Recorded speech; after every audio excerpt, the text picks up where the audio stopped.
看，现在火已经上来了。你看现在火没反下去的，就是普通的气化炉，它就从这儿火直接大部分温度从烟管就走了。咱现在插上这个片儿之后，火就反下去了，反到这里头，然后走了。啊，看一下。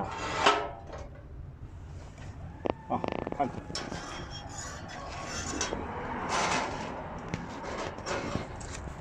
看，从这面照，从这面照，看，火全下去了。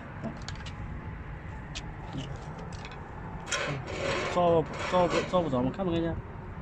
火全下去了，能看到吧？火全下去了，就是火碰到炉盖之后，火就反下去了，反到这个最外壳去了，反到最外壳去了。啊。